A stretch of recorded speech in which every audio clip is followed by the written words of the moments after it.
Perfect. So I think we'll go ahead and get started. I know we'll have some people trickle in. It's kind of how the way that way that agents roll, right? So for those that have not met me before, my name is Shannon. I'm with Best Choice Realty, and I've got Candace here as well. Hello. We have our lovely guests here from Triserve. We've got Jim and Brendan and Deanne from Movement Mortgage, and look, Randy has popped on too. So good to see you as well, Randy.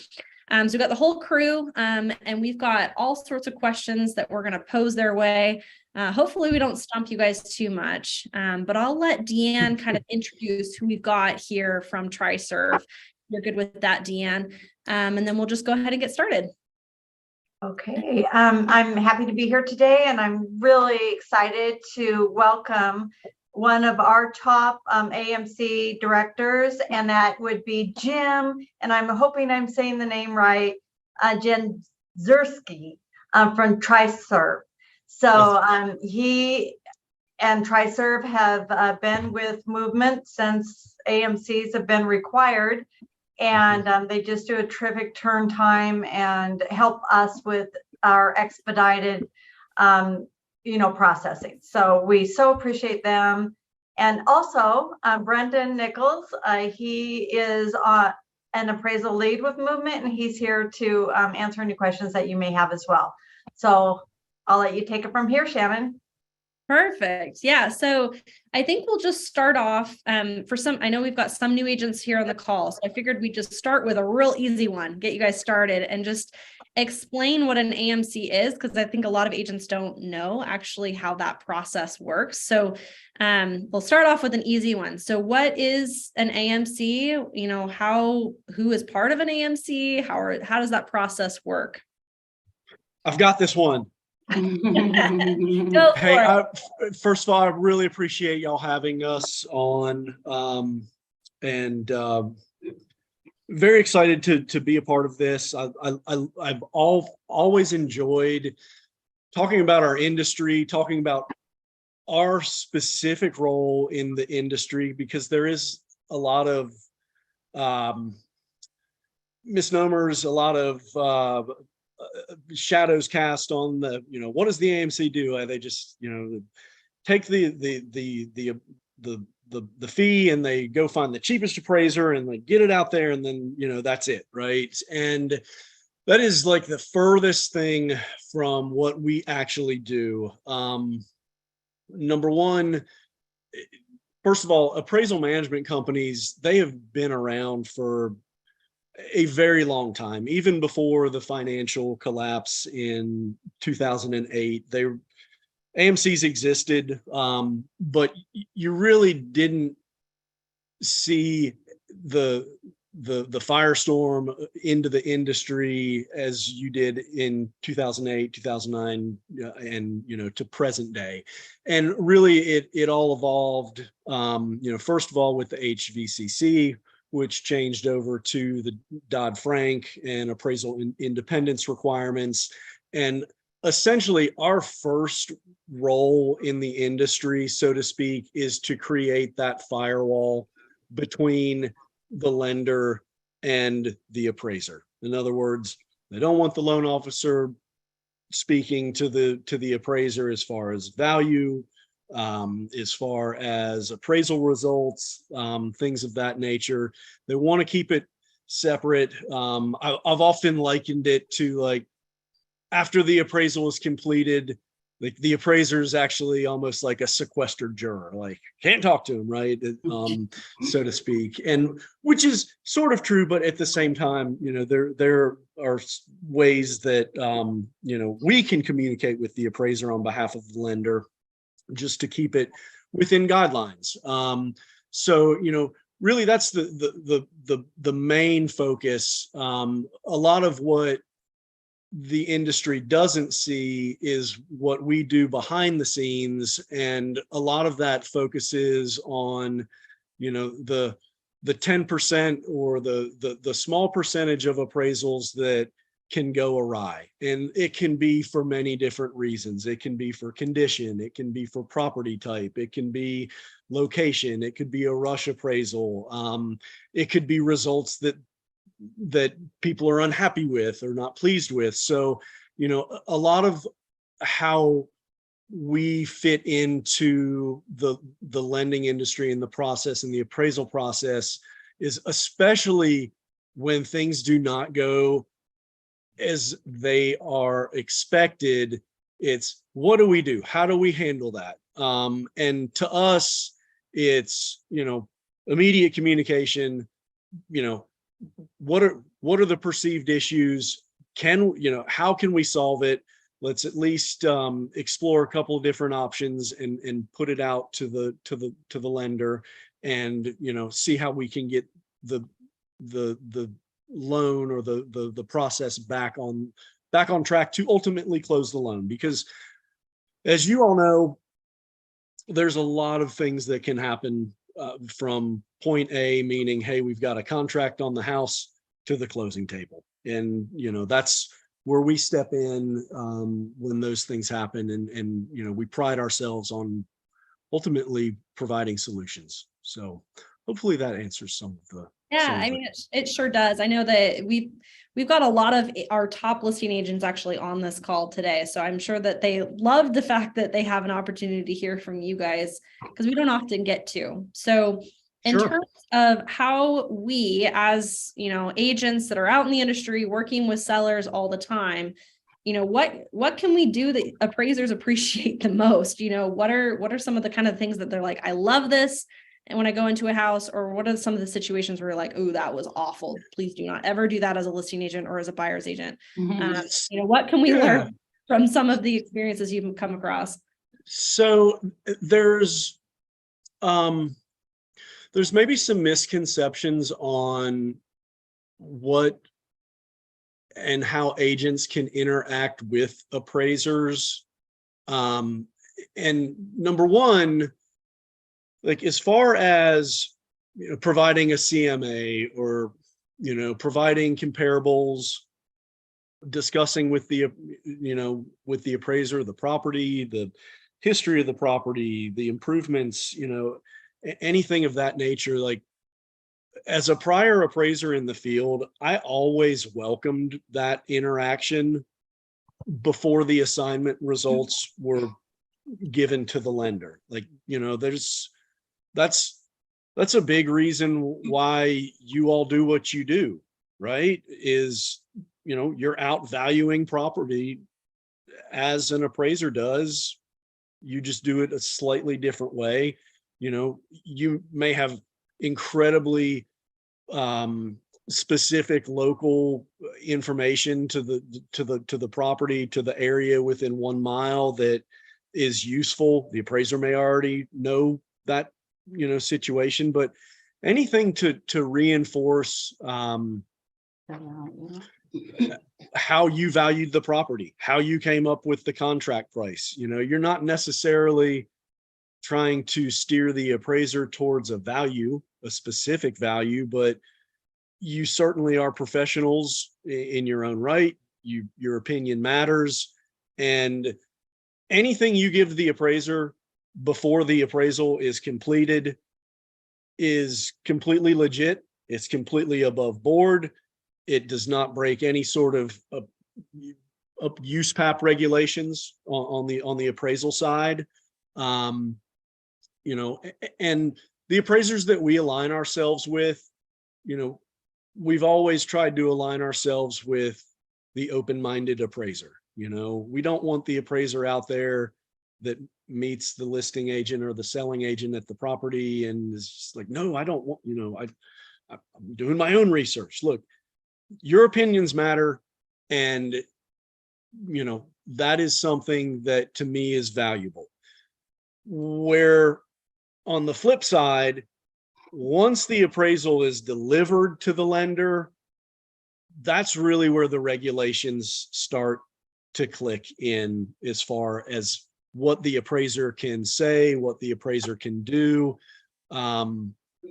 They are bound by state and federal guidelines that, hey, once it's delivered to Movement Mortgage, really the only discussion that can happen directly with the assignment results is with either the direct underwriter or through the appraisal management company.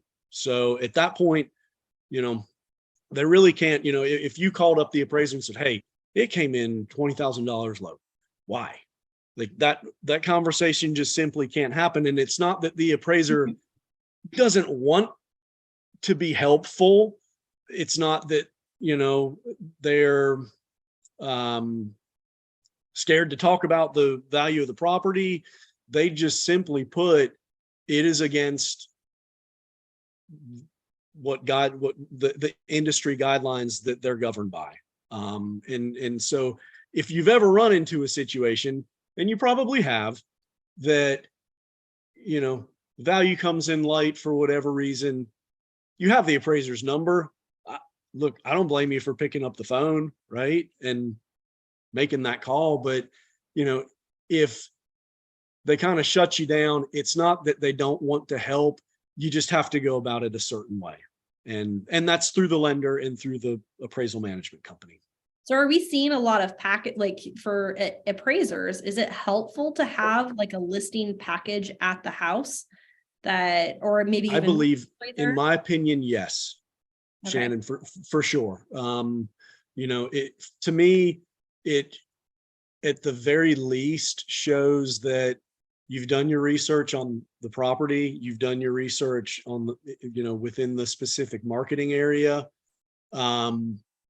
It provides a level of professionalism that it goes beyond not showing up to the property and there's nothing there. I always personally recommend the agent to meet the appraiser at the property if possible. Okay. I know that can't always happen, but if it cannot happen, certainly some more information with how you all came up with a contract price goes a long way. Yeah, I mean, I've found that helpful even with my own listings that I've done. And I know Candace does this too. Whenever we have a listing, we always try to meet the appraiser. I know that they have their own keys. They can get in themselves oftentimes. But They do. as a listing agent, we don't have to be there for the inspection, but why not be there for the appraisal and make sure that, at least if we know that there's a value issue with that appraiser, we already have insight that we can kind of share with the seller and be like, heads up. There is nothing that prohibits the agent and the appraiser from discussing the property and comparables and the condition and the marketing area. I mean, everyone has the contract, right? Everyone knows what it's selling for.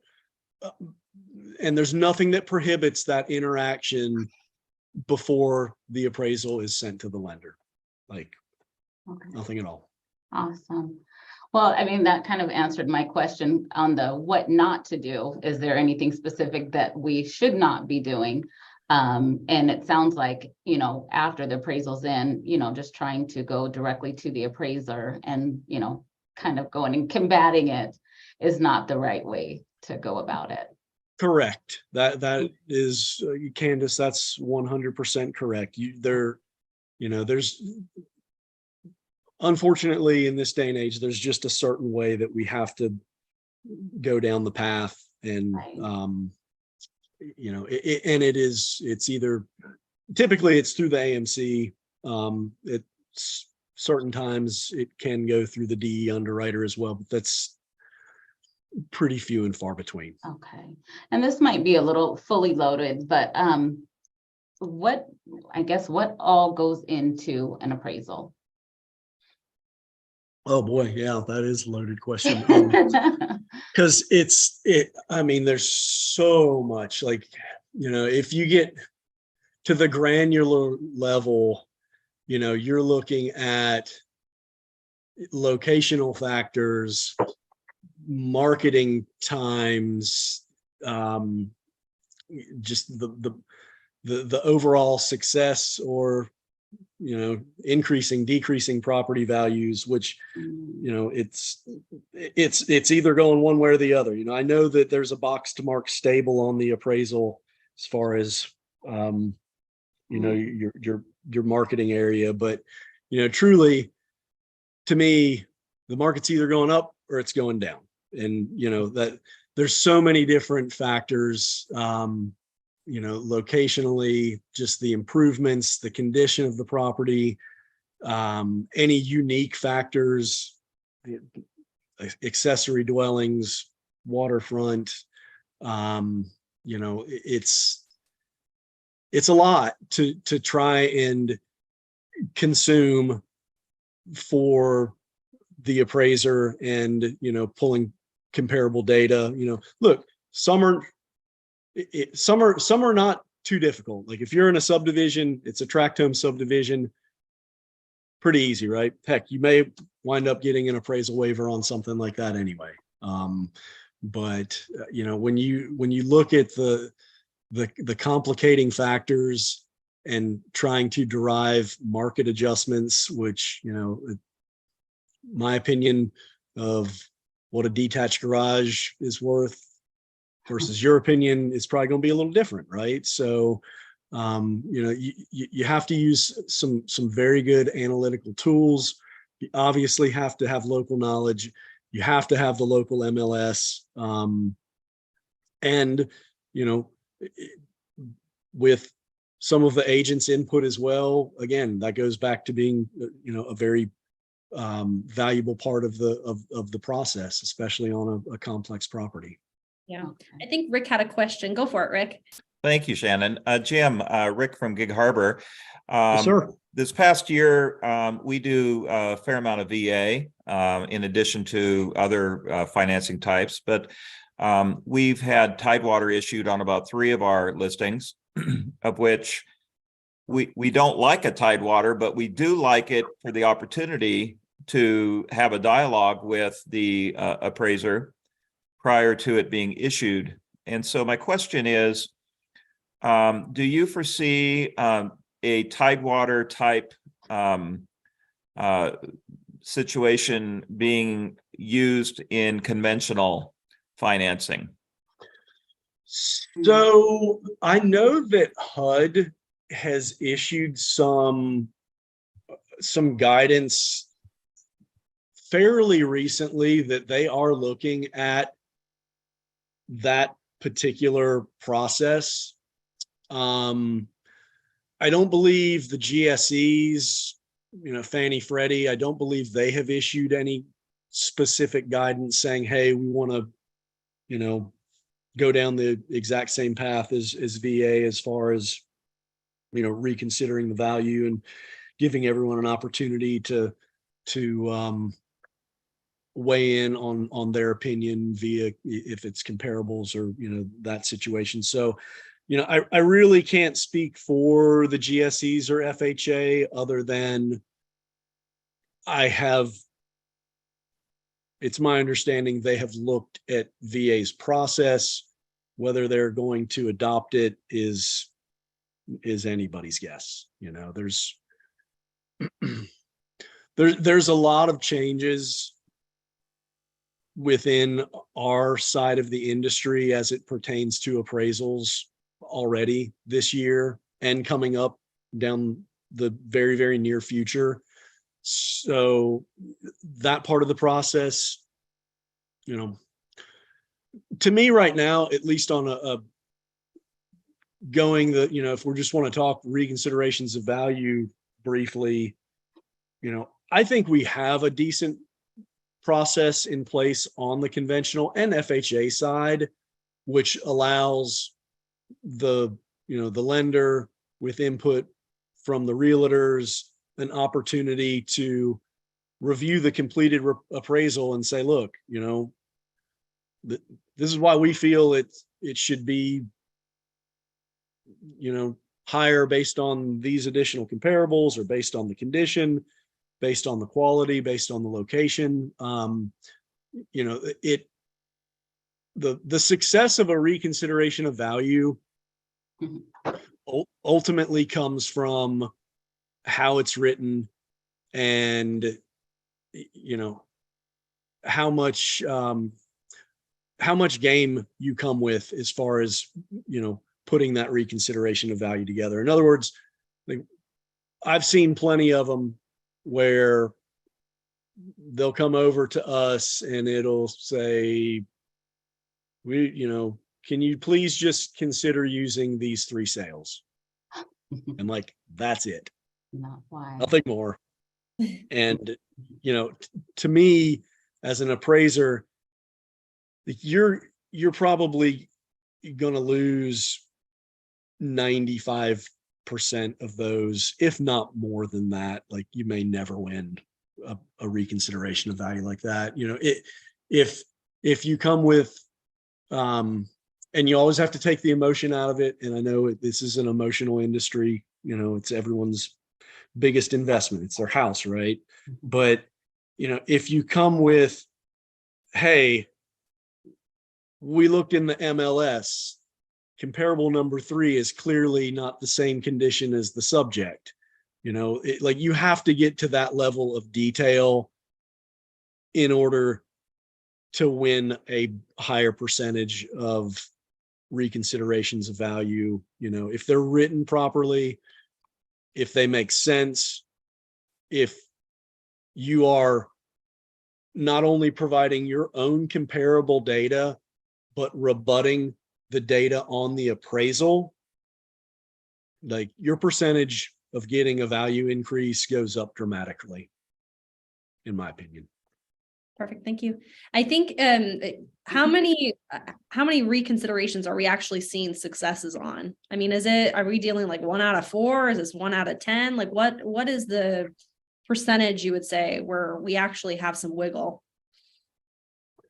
If they're written properly, I would say 30% probably get some sort of movement, so to speak.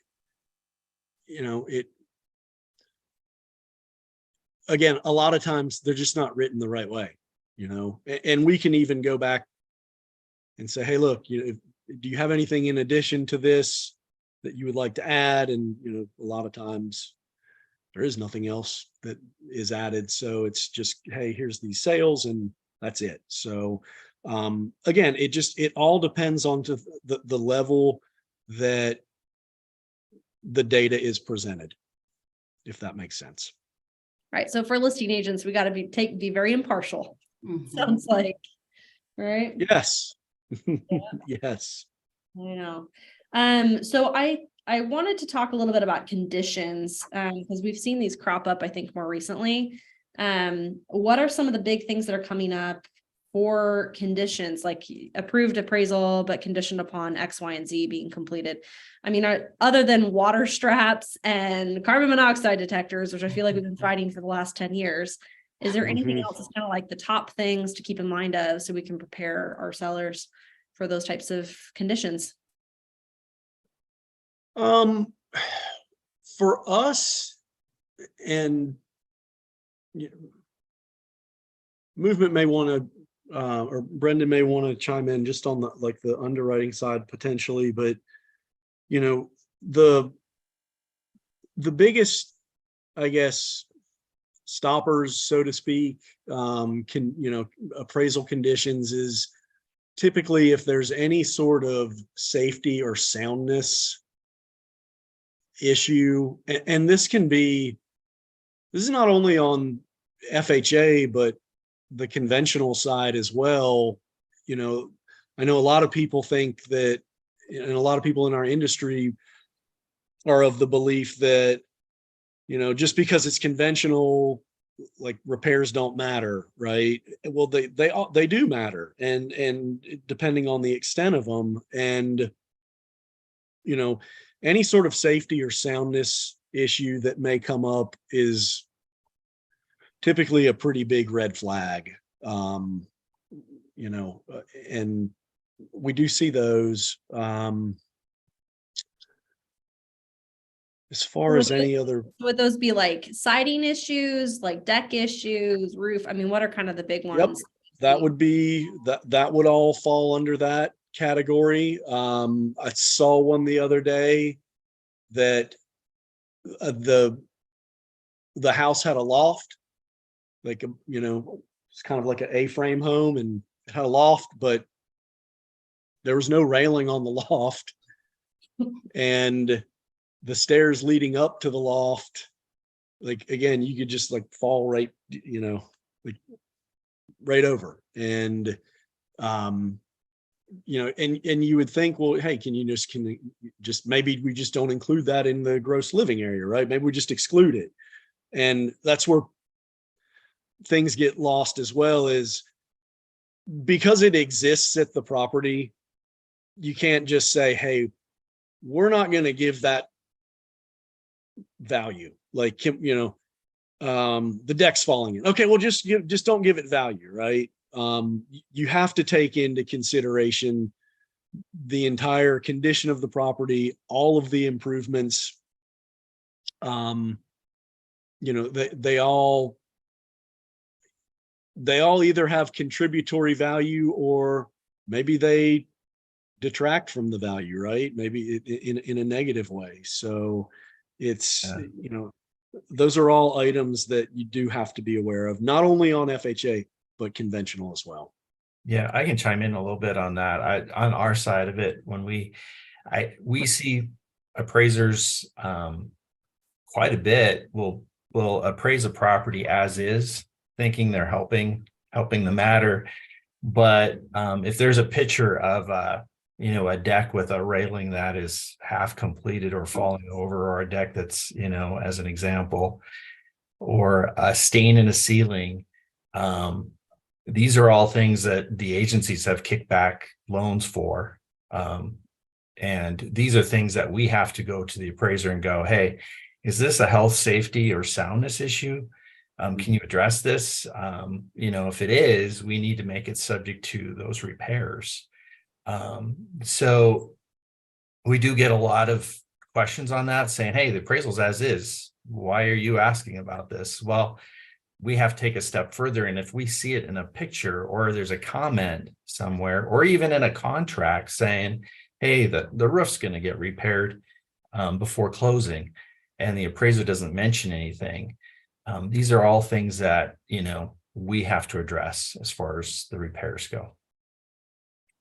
Yeah, and it looks like Stephanie had a question about pools. She's like, are they all needing safety fencing? What's considered safe? She must have been dealing with inconsistencies with appraisers on dealing with a pool. Can you speak to that a little bit? Yeah, I mean, pretty much if it's filled, they're okay.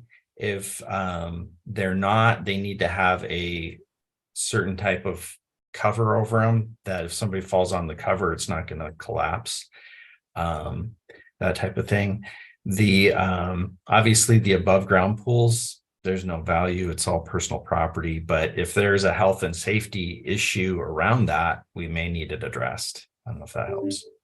Yeah. And I know with roofs, so roof comes up a lot, I think, on appraisers. So it was appraisals that we get. So, I mean, what are you seeing, I guess, with most of those different contracts that come through? Are we seeing more conditions, or are we seeing adjustments based off of that? What are you seeing on your side of the fence, I suppose? Yeah. So as far as roofs, and this can go for roofs, mechanicals, electric, anything that could potentially be perceived as antiquated, in need of replacement or repair. Typically on our side, we would like the appraiser to, if it's obvious, like, we put that to a qualified professional. In other words, we don't want the appraiser making a determination on the lifespan of a roof per se, because they're not a roofer, right? They're not an electrician. They're not a plumber. They can observe the deficiencies, but to me, at that point, it almost need, and the lender can clear some of these things, even if the appraiser's like, hey, look, the roof kind of looks bad, right? Well, if a professional roofer comes in and signs off on the roof, like you're still headed down the path to close the loan, right? It's not at that point, it's removing the appraiser from that particular type of condition and putting it in the hands of a qualified professional in that field. Yeah, Right. we do see calling out for roof certs from a Mhm. licensed roofing contractor a lot, even for like a stain in a ceiling, verifying, if there was a leak, it's been repaired, that type of thing. Yeah, I know we have it come up a lot, so that's why we ask it. Rick, I think you had a question. Go for it if you can. Thank you, Shannon. This kind of goes back a while to the appraiser discrepancy.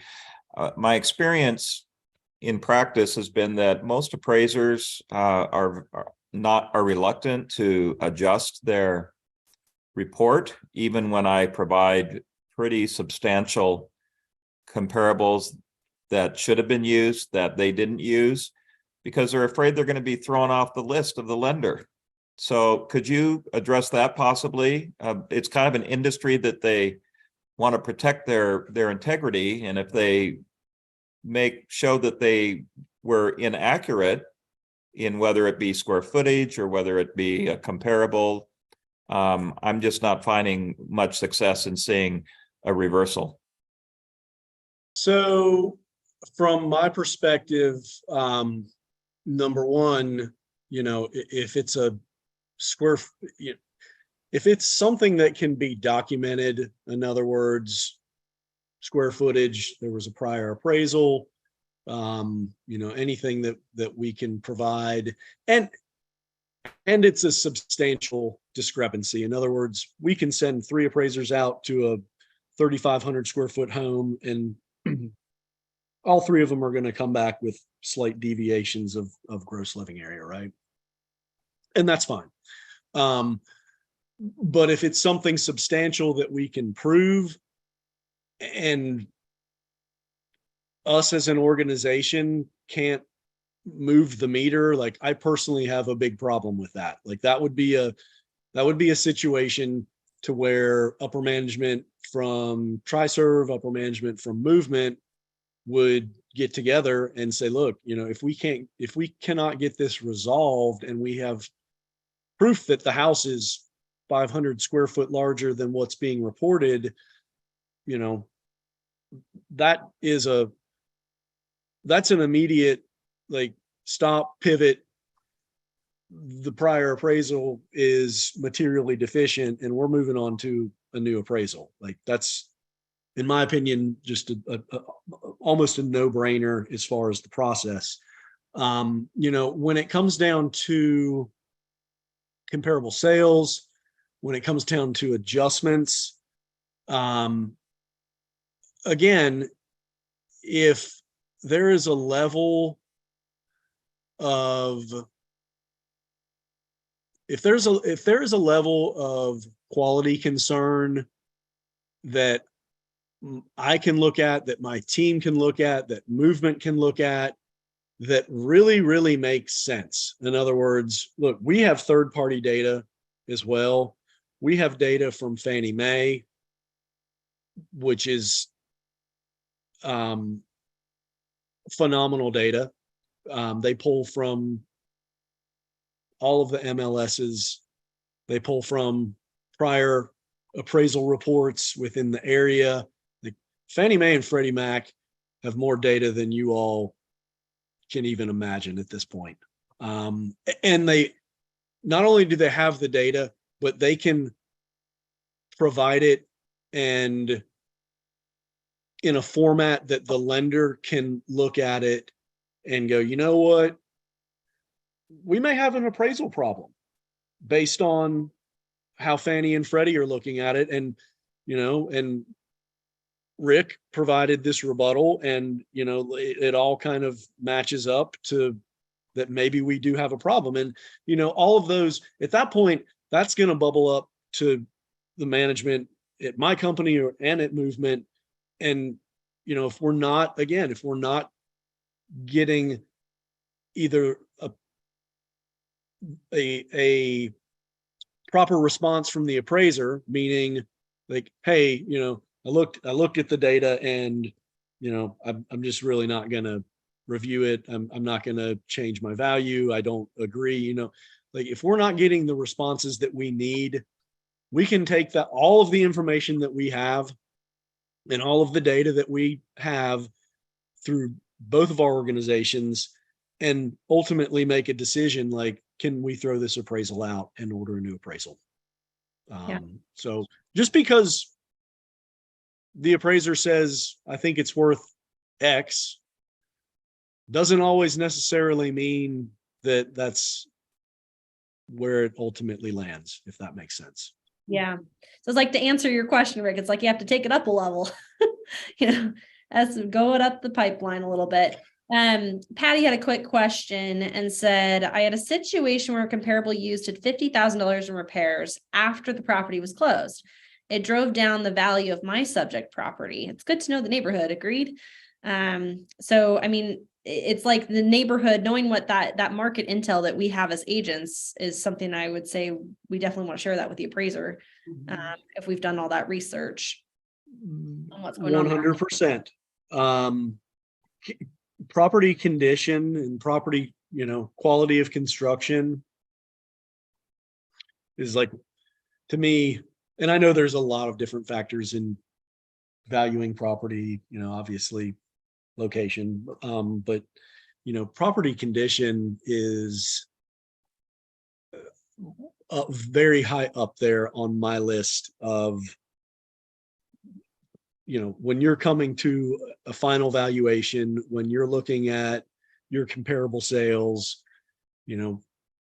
how are we compensating for the fact that the subject property has, a recently renovated kitchen for $75,000 and they renovated their master bath.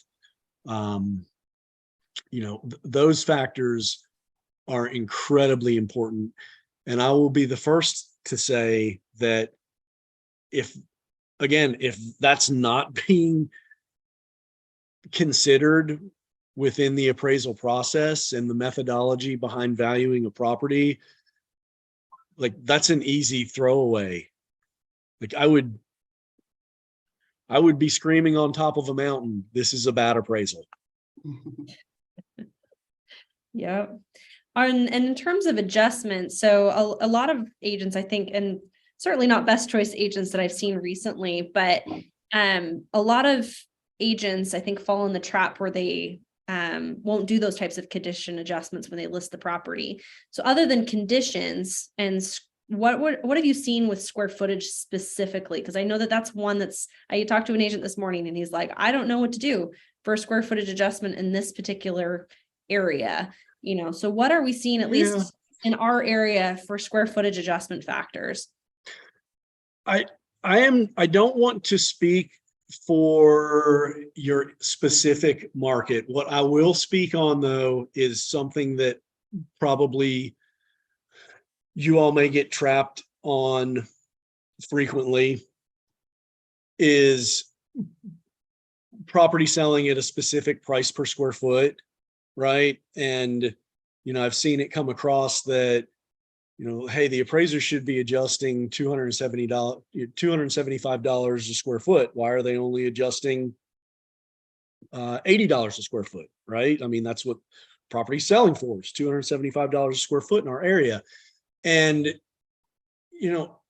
when it comes to just actual gross living area adjustments, there are so many other factors as to how a property is valued that you're never going to see that correlation of, hey, property selling for $275 a square foot in my area and the appraiser's adjusting it $250 or some very high number, because they do have to take in consideration the lot size. They have to take into consideration the condition, the quality, the view is, are they all in the same school district? Did they have to go to a different school district for a comparable that's either, homes are selling more in that school district or less in that school district. So, in terms of an actual gross living area adjustment, I mean, to me, if you set it at 40 to 50% maybe of your overall GLA, you could maybe be in the ballpark. But again, there's so many other factors that play into a property's value, right? That it's difficult to just say, hey, do this, right? Right. I know. And Sabat said adjustment, subject property has garage conversion, adding a 2-bedroom and a half bath. I couldn't find a comparable within 2 miles of that. And so I think we're encountering this too, because inventory is challenged in a lot of areas. We're having to go time. So, I mean, as an appraiser, if you're looking at this where you go, I can't find comparables within a certain distance and I'm having to go back in time. I mean, do we do a market adjustment for that? Or would you rather just pull further in distance to find what we're looking for? I'm going to go back in time first, versus expanding into other markets that may not be typically comparable. Mhm. And the reason being is you can still, at that point, even if you have to go back 3 years or 4 years, you can at least, at the very least, see what the percentage of that feature is worth in the house. So in other words, was the contributory value 15% of the overall value, even though it was 4 years ago? Like, typically your contributory values, as far as a percentage, is probably not going to change drastically. Obviously the amount of it will, the dollar amount, but as a percentage of what it contributes to the property, it's probably going to remain fairly static for the most part. So personally, I go back in time versus going and expanding into neighborhoods that truly are, I would not find, consider them comparable. Yeah, it's like, if we've got something in Bellevue, let's stick in Bellevue, just go back in time if you can't find the right property. Mm-hmm. Yeah.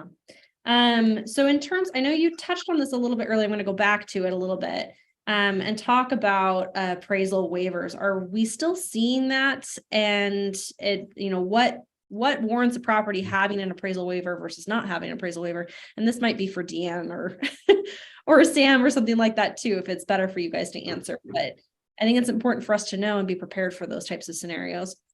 Mm-hmm. I can start. I'll start and let Sam pipe up if he feels he'd like to add more to it. But generally, it depends on the investor. We'll typically see an appraisal waiver with a conventional type of financing. With Freddie Mac, most of them, I believe it's like 30% down payment or equity. That would give us a better chance at an appraisal waiver. And what I've and I think Fannie Mae might even be, 20%. I don't know exactly, but I know Freddie is a little bit, more careful on the appraisal waivers. I do know that it has very little to do with the borrower's qualification, and it has everything to do with the actual property. And what I mean is, Jim mentioned that we have so much information that comes to us from Freddie and Fannie. It's all data that's in the cloud. So before we even get the appraisal, we already know what the comps are. I mean, it's that good. It's that much information. So of course the cloud could come and say, when's the last time was this property appraised? And if it was appraised, within maybe 4 or 5 years, it has that data and it will give us an appraisal waiver because it already knows the condition of the property. It already knows, the market. And if it's in an area that there's lots of comparables that have sold, then we have a good chance of getting an appraisal waiver. Sam, any additions to that? That's pretty good summary. The only thing I would add is, if the house had was insured by Freddie Mac and your lender is running at DU, which is Fannie, they won't get an appraisal waiver, and vice versa. So you want to make sure you're using a lender who, if it looks like there's a possibility for appraisal waiver, is running at both Fannie and Freddie, which is Fannie is DU, Freddie is LP. That's the insider term. So Yeah. And we have a lookup. We can look that up. We have a site that we could go in and look it up. And often the actual credit report will tell us if it's a Freddie or Fannie loan. Perfect. Thanks, Deanne and Sam. Mary, I think you had a question, right? Yeah, I was really interested. I just missed part of what Deanne said about what causes them to do it. You said if such and such, then they have the information. I missed part of that. If you could. If they've actually had an appraisal on that home, the prior owners, maybe it was a refinance, all that data is collected. So the information is already known. It's a 2-bedroom, it's in good condition, the quality of the home. And so if that information is recent enough, then it's common that we might get an appraisal waiver. yeah, so just another way to put it, if you may have the strongest borrower ever with 50% down, and if there hasn't been an appraisal on that house in the last 10 years, you're almost certainly not going to get an appraisal waiver. So there's multiple factors, and one of the big ones is how long it's been since there's been financing with an appraisal on it. Okay, and then are you saying that the information that's gathered on the appraisal goes into some central system? Mm-hmm. Yes. Yes, that's what we're saying. And then Rick, I think you had a question too. Go for it. In a fast-paced seller's market, 22 ADs additional downs have been used for strategic purposes when it's not a cash sale. One of the things that's helpful if there's financing involved is if we know ahead of time if there is an appraisal waiver going to be granted for a property. I will say there have been some lenders that we've worked with, I won't mention the names, who have gone to the decision desk and gotten that information. They don't like to do that because if we don't go mutual, then they have to, they get in trouble. So my question is there anything that is available that is above board to where we can find out prior to submitting the offer whether or not that property will or will not receive an appraisal waiver? Thank you. I would say on a case-by-case basis, we would have to activate it as an active file, and if they didn't get it, we'd have to cancel it, send out all the cancellation disclosures. But it would not be something we automatically do. But I would say case by case, I think we could accommodate that. I mean, that seems like that would be an incredibly valuable tool as a listing agent. If you know that there's been a property that could potentially have an appraisal waiver, I mean, do we just could we do that and reach out to a lender? We have to have a borrower, we have to have a file, we have to run it with an address. We can't just do it on the property. Okay. But if we have an actual application and an address, we can. We don't like to run active files that aren't under contract, but we can, like I said, on a case-by-case basis, we can do that. But there's no way to get an appraisal waiver without both a borrower and a property, as far as I know. And then we've got a question from Kathy. So this is the first time I've heard of an appraisal waiver. Are they common? Are we seeing them a lot? I haven't seen them. I personally haven't had any recently, but I will say last year I had a couple, quite a few, the beginning part of last year. I would say, 15%, 20%, Dan. I mean, what do you? It really depends. Yeah, it may be 10%. It's not that common. I mean, we saw it during the refi. We saw a lot of appraisal waivers because there was so much equity and people were doing several refis. So, but I'd say 10%. Yeah, and keep in mind that Fannie and Freddie update their systems almost weekly. So they're updating those systems constantly. So if you have an appraisal waiver before, then it may not be the same on the same property a month later. You may not have that same appraisal waiver as they keep updating properties geographically based on information that they're getting feedback on. So Yeah, because they see a different value, right? yes. So if let's say we were in a declining area and properties were declining, next month's data is going to be different and it could actually lose an appraisal waiver. Yeah. But bring us the situation. We're happy to help. And again, we're on even one offer. One of the situation is we can find out the best we can and obviously work with the property to make sure you guys are best equipped to obviously get the offer accepted however we can. Yeah, and I would just one thing I would ask the seller, when's the last time you financed this property? Because that would narrow it down for you. And if it was, less than 5 years, you'd have a better chance. Yeah, it's like the takeaway for me is I'm like, if you're in multiple offers, which we are still seeing right now, guys, don't kid yourself. If you're up against multiple offers, having that conversation with your lender about that property early, and then we can basically determine whether or not that, because that's a huge selling point as a listing agent to have an offer that has an appraisal waiver. That is enormous. That's huge. If you've got a financed buyer. Candace, I think you had a question you wanted to pose, right? I did. I recently came across this helping another agent, and this was just, I pulled up my text messages. So this was February 23rd, and this one threw me through a loop. And I think we kind of crossed this a little bit, but I had an agent who I was just confused at the situation. So I'm trying to get some more details. Essentially, he had this was his actual buyer, and he was representing an FHA buyer, and he got a notice of a low appraisal, but was asked to get some comparable properties. And so kind of to me, my thought process was, well, is this a VA loan? Was it a Tidewater? And it wasn't. And so are we seeing that this is happening maybe more across the board, just the option to provide additional comps if the appraiser comes back and says, this is potentially coming in low, let me know if you've got something to support this. Because that's what we had. And I was thrown through a loop because I got involved. I'm like, well, is this a VA? Because is it a Tidewater?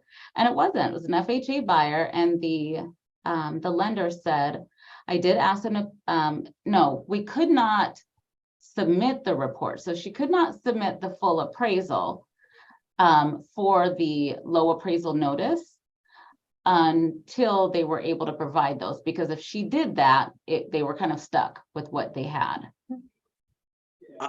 I'm going to go out on a limb on this one. And that is, Candace, that's not the normal process. I know it's not. I thought it was. Right. So you probably had an appraiser that was thinking that, hey, I'm going to maybe do everyone a favor, so to speak, and raise my hand before I submit this and give them the opportunity to submit some additional comparable properties. Okay. I have seen that in the past. Yes. Sometimes they come directly to us and say, before I submit this, like, what do you guys want? We have a value problem, right? And,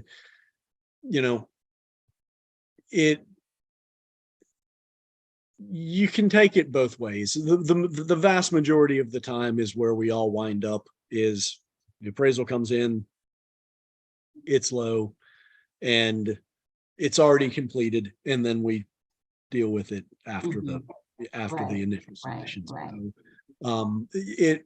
To me, it just sounds like it was an appraiser that just raised their hand and said, hey, Okay. All right. Yeah.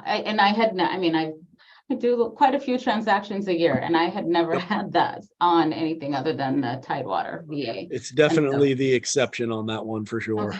Okay. All right, I don't know, did anybody else on the call have any questions? I think we're getting close to the end, so I'm gonna just say, go ahead and unmute your line. If you do have a question, please, let's make sure we get that answered. I know we've got the full team. We've got lenders, we've got underwriters, we've got a AMC, real estate agents, we've got the whole team here. So you got something, I'm sure they can answer. I want to make sure we answer the question in the chat, just to make sure who determines the appraisal. It's an automated system that goes directly to Fannie and Freddie. So it's not, the bank, quote unquote, does not determine the appraisal waiver. So it is an automated system that goes through Fannie and Freddie to determine that. So we don't make, as much as we would love to make that decision, we don't make that decision, unfortunately. So it's an automated system. Yep, and we had a, So this is Yeah, Kathy Fanning. I have a question when you get done. oh, go for it, Kathy. Sorry, go for it. Okay, so we sell a number of houses out here in Kirkland area, and we had a listing that was sold, and the appraiser came out, and he used a number of houses that weren't even comparable. So we gave him information showing what the comps were, and he wouldn't accept them, and we just thought it was odd. What do we do in that kind of situation? I'm not going to speak for Movement Mortgage, but again, it goes to, in my opinion, how I run my company, and I am always of the opinion that I want the highest quality product presented to the lender, and I will never ever stand by an appraisal that comes out of my organization that I don't feel is a high quality appraisal, even if it is, even at the risk of losing money. I've always stepped in, and if I feel that there's an issue, if I feel there's a quality concern based on, proven data that I can look at, like, I'll be the first to say we need a new appraisal. Like, if you feel that you're not getting the service out of the appraisal company or the AMC, like, you have to speak up. You have to take it to, your lending team and to the lender. So, it can bubble up to the top and, at least get a second set of eyes, a third set of eyes, in my opinion. So. Well, on this particular situation, we did try that, but the lender didn't want to get involved at all. They wanted to let take what the appraiser said. So we've had that actually a couple of times. So yeah, just from our perspective, it's rare that we have to get a new appraisal, but if we just go through the steps of doing the reconsideration and they don't, and there's just sometimes they call it material defects in the appraisal, where they either left out information or they're not using all the information. We always have grounds, kind of when it, to Jim's point, kind of bubbles up to our level, then we always can go back, and our appraisal team and our support team are amazing in that a manner of just saying, hey, we have information that we think is not being used. Again, maybe we can usually resolve it with a reconsideration of value, but if we can't, and we still think there's deficiencies and stuff that's just not being used, there are situations where we'll just ask for, at our cost, ask for a new appraisal. So, yeah, it's just never, and I always tell the team that never hesitate to bring that up. And to the same point, our support team with our appraisal team is amazing in that regard, to say they're always willing to look at it. And certainly in that case, make that decision to get a new appraisal. okay, thank you. Yep. Thanks for the question.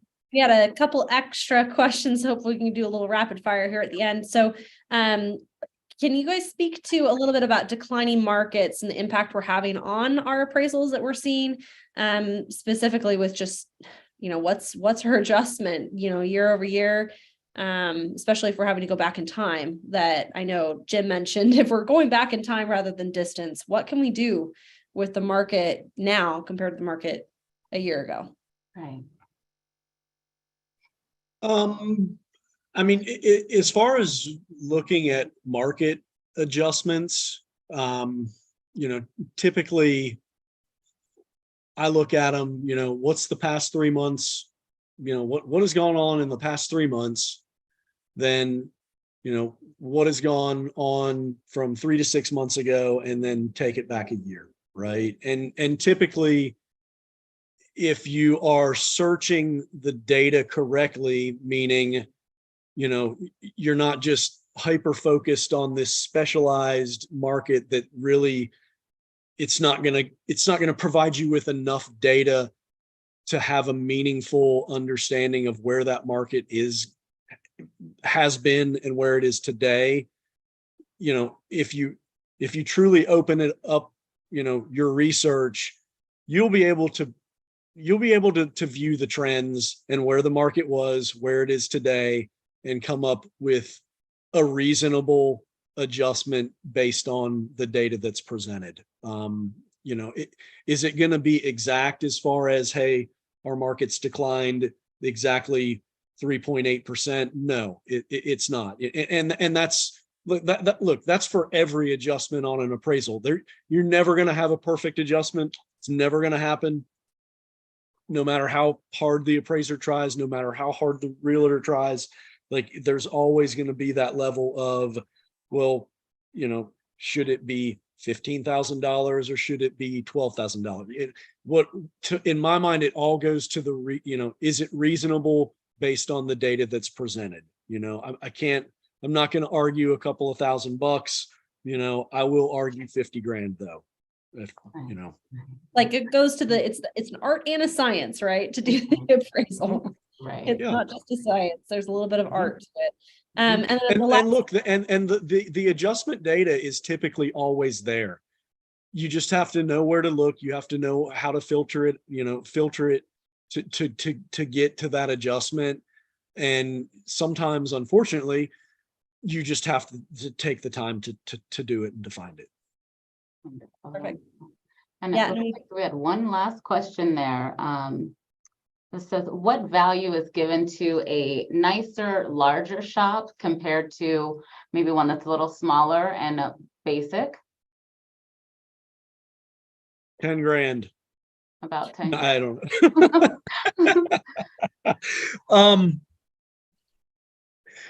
know. Again, that's almost a question that I can't sit here and just answer directly.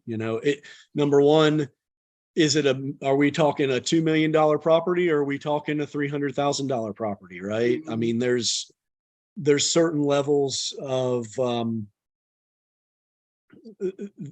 adjustments that really, in order to determine, you have to drill down the data. I will say, just as far as adjustments are concerned, like typically most shops, most pools, most detached garages, anything that's outside of your brick and mortar GLA, typically they're not going to contribute a lot more than 10% of the overall value of the property. Like, that's just kind of, I don't want to say a rule of thumb, because that's not how adjustments are derived, but historically, as far as market acceptance, is somebody really going to pay $300,000 more because they have this amazing garage attached to a house that's only worth $500,000? Like, they're probably not. They're just probably, it's not, they're not, right? So, when you get into over improvements and super adequacies, like, you could have the most amazing outbuilding in the world that has a jacuzzi and a stage for a band to play on and a bar, and but are you going to find the buyer that's willing to pay that premium that it costs to build that structure? Like, chances are probably not, right? Yeah. And I think that kind of answers Stephanie's question a little bit too. She's asking about, if all things considered, if they were the same, and you've got one with acreage, one without acreage, it's the same thing. It's like, it's what a ready, willing, and able buyer is willing to pay for it. Correct. And now, to that point as well, and I know we're kind of out of time, but when you're talking about contributory value of land, you have to understand that the land, the parcel or the multi-parcels that the property that is being appraised has is, number one, it's all being conveyed on title, right? So that land is, even if you have multiple parcels that are vacant, like you still have to treat that land as improved. It already has a house, right? The buyer can't just, after they get the loan, split it off and say, you know what, we're going to go sell this vacant land. Like it's not going to happen. So you have to treat it as improved. So you're never really going to get to a point to where, hey, we've got vacant land selling at, you know, $200,000 an acre. That's going to be my adjustment, right? Well, that's vacant land. That land can be improved. It's, you know, what we're dealing with is a house on acreage, but it's already improved, if that kind of. Yeah. And no, that's- because if they were going to sell that if they were going to do a subdivision or parcel out that property, that loan would have to be paid off. Correct. And, So and that's why. look, and at that point, like that could lead us down a completely different discussion of, you know, look, is the highest and best use of those parcels like separate or improved? Like, I mean, there's, you know, but yes, not to confuse everyone at the last moment there. Sorry. That's okay. It always comes in right at the last minute, but that's That's okay. right. Well, perfect. Thank you so much for joining us, Jim and Brendan, and all of the movement team I see here. So Deanne, Sam, and Randy, thank you so much. And especially for Movement Mortgage for putting this together. We certainly appreciate the connection. And I hope we were able to get most of your guys' questions answered. I know that there's so many, we could spend hours talking about this stuff. So we will certainly have this on our calendar to do this again next year. I know that this is one of the things we always look forward to every year, is to have an AMC or an appraiser jump on a call with us. It's very helpful that we have the whole team together, the whole band. So we certainly appreciate it. Thank you so much. And if you have further questions you're wanting to pose, Deanne, if you don't mind just popping your info, or Sam as well, in the chat so people can grab your information, that would be great. And then keep busy. It's a good market out there. If you need help with some of your CMAs or pricing, I know just like Jim is saying, it's very, very hyper specific on where you're looking. So let us know. We can kind of give you some of the adjustment factors that we're seeing in those areas. Thank you much. Yes, thank you all. Appreciate Thank y'all you, having us. Jim. Thank you. Brendan.